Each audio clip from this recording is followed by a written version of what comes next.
एक ही नारा एक ही नाम, जय श्री राम सियावर रामचंद्र की जय, पवनसूत्र हनुमान की जय असा प्रभू श्रीरामाचा जयघोष, फटाक्यांची आतषबाजी, जिकडे तिकडे चोहीकडे भगवे ध्वज, ढोल ताशांचा गजर, रामायणातील वेशभूषा, रथांवर विराजमान रामलल्ला, रांगोळ्यांची सजवलेली अंगणे, पताकांनी सजवलेले गल्ल्या चौक, घरावर उभारलेले ध्वज आणि गुढ्या यामुळे भगवामय झालेले अवघे शहर पाहून रामराज्याची प्रचिती शहरवासियांना झाली।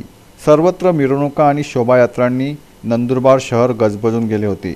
विविध राजकीय पक्षाचे नेते देखील या निमित्ताने शोभायात्रेमध्ये एकत्र सहभागी झाल्याचे चित्र दिवसभर दिसून आले। जिल्हाभरासह गावोगावी मिरवणुका असल्याने सर्वत्र उत्साह चैतन्याचे वातावरण निर्माण झाले होते। शेकडो वर्षाचे स्वप्न पूर्ण झाल्याने अयोध्येत रामलल्ला विराजमान झाल्यानंतर नंदुरबार वासियांनी अभूतपूर्व स्वागत केले। अयोध्यात 22 जानेवारी रोजी प्रभू श्रीराम विराजमान होणार असल्याने यापूर्वीपासूनच नंदुरबार वासियांकडून जय्यत तयारी करण्यात आली होती। नंदुरबार शहरासह जिल्हाभर रामभक्तांमध्ये उत्साह ओसळून वाहत होता। या निमित्त शहरासह ग्रामीण भागात मिरवणुका व शोभायात्रा काढण्यात आल्या। यामुळे सर्वत्र भक्तिमय वातावरण निर्माण झाले होते। लहान बालकांनी प्रभू श्रीरामाच्या वेशभूषा केल्याने अनेकांचे लक्ष वेधून घेतले। नंदुरबारात सकल हिंदू समाज आणि अयोध्या राम मंदिर निर्माण उत्सव समितीने काढलेल्या पदयात्रेत न भूतो न भविष्यती असा उत्साह रस्त्यावर ओसरताना दिसला। या दरम्यान खासदार डॉक्टर हिना गावित, जिल्हा परिषद अध्यक्ष सुप्रिया गावित, माजी आमदार चंद्रकांत रघुवंशी, भाजपाचे प्रदेश महामंत्री विजय चौधरी यांच्या समवेत हजारोच्या संख्येने सहभागी झालेले महिला व पुरुषांनी जय श्रीराम यासह विविध घोषणा देत हरे राम राम राम हरे हरे असा नामजप करीत शहराचे प्रमुख रस्ते दणाणून सोडले। नंदनगरी आनंदात न्यावून निघाली। प्रत्येक घरातील स्त्री पुरुष मुले मुली दिवाळी मनवताना दिसले।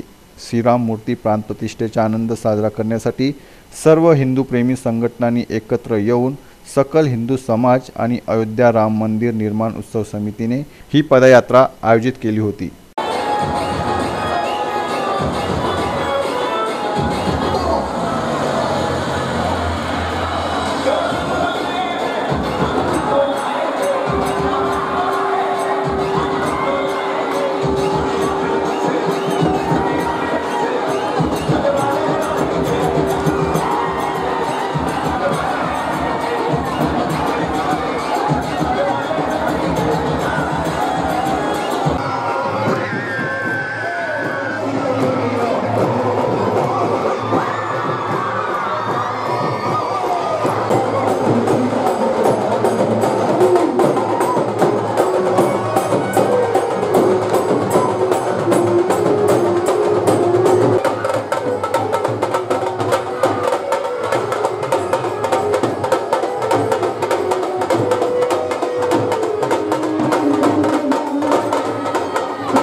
जे अयोध्येमध्ये राम मंदिर स्थापन झालेलं आहे त्याची प्राणप्रतिष्ठा झाल्यानिमित्ताने आज देशभर सगळीकडं उत्सव साजरा केला जाऊ राहिला। त्याप्रमाणे आज नंदुरबारमध्ये सुद्धा पूर्ण सिटीमध्ये हा सोहळा साजरा होत आहे। त्यानिमित्ताने आम्ही हनुमान मंदिरमध्ये रांगोळ्या, दिवे, भरपूर कार्यक्रम नियोजित केले। असे नंदुरबार शहरामध्ये भरपूर जणांनी भरपूर कार्यक्रम नियोजित केले। हा 500 वर्षानंतर हा सोहळा साजरा करण्यात आलेला आहे आणि याचं आम्हाला सौभाग्य भेटलं। त्याबद्दल आम्हाला खूप मनापासून आनंद होत आहे की असं हे कार्यक्रम सातत्याने पुढेही चालत राहावे अशी मी सर्वांना प्रभूचरणी प्रार्थना करते की हे मंगलमय आम्हाला जे लाभलेलं आहे, क्षण लाभलेले ते असेच नेहमी आम्हाला भेटत राहावे या मी देवाला प्रार्थना करते। आजचा हा जो मंगलमय कार्यक्रम आपण सगळीकडे पाहत आहोत, तर जवळजवळ या दिवसाची सगळेच आतुरतेने वाट पाहत होते आणि जवळ या सणाचा या उत्सवाची सर्वजण आतुरतेने वाट पाहत होते। आज अयोध्येमध्ये रामलल्लाची स्थापना झालेली आहे आणि हा मंगलमय सोहळा अख्ख्या देशभर साजरा केला जात आहे. नंदुरबार शहरात सुद्धा ज्या ठिकाणी रामचंद्रांचे मंदिर आहेत, हनुमंताची मंदिरं आहेत, गल्ली चौकामध्ये दिवे लावले जात आहेत, रांगोळ्या काढल्या जात आहेत आणि सगळ्या भगिनी सुद्धा सकाळपासून कोणी दिवे लावलेत, कोणी रांगोळ्या काढत आहेत. आणि आज सगळेजण जशी अयोध्या नवरीसारखी नटलेली आहे, आज प्रत्येक नगरी नवरीसारखी नटलेली आहे.